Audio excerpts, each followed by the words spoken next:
কলকাতায় গণপিটুনিতে মৃত্যু হলো এক ব্যক্তির, গুরুতর জখম তার ভাই।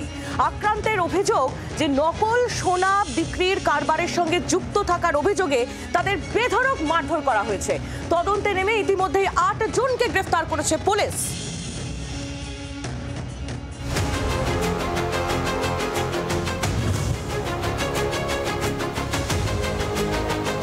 শনিবার মাঝরাতে বেহালার পর্ণশ্রীতে পুলিশের পেট্রোলিং চলছিল। তখনই নজরে আসে রাস্তার ধারে রক্তাক্ত অবস্থায় পড়ে রয়েছেন মাঝবয়সী এক ব্যক্তি, সারা শরীরে আঘাতের চিহ্ন। তার পাশেই ক্ষতবিক্ষত অবস্থায় পড়ে থাকতে দেখা যায় আরও একজনকে। তাদের তড়িঘড়ি উদ্ধার করে হাসপাতালে ভর্তি করা হয়, কিন্তু একজনকে বাঁচানো সম্ভব হয়নি। 2 জন রাজস্থান থেকে তারা সোনা বিক্রি করতে এসেছিল এবং যখন তারা সোনা বিক্রি করার জন্য এই পর্ণশ্রী থানা এলাকার এখানে আসে, তখন যে 7 থেকে 8 জন যুবক তারা এই সোনা নকল সোনা বলে এবং তারপরে তাদের উপর হামলা চালায়, মারধর করা হয়। মৃতের নাম মহেন্দ্র সিং, বয়স 55, রাজস্থানের বাসিন্দা।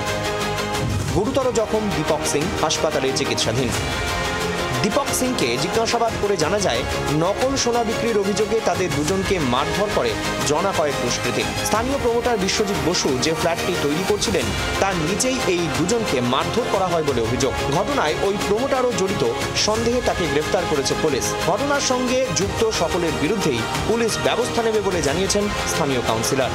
একজন নাকি কোনো সোনার দোকান আছে, সেই সোনা কি নকল সোনা না আসল সোনা জানি না, এই নিয়ে হয়েছিল।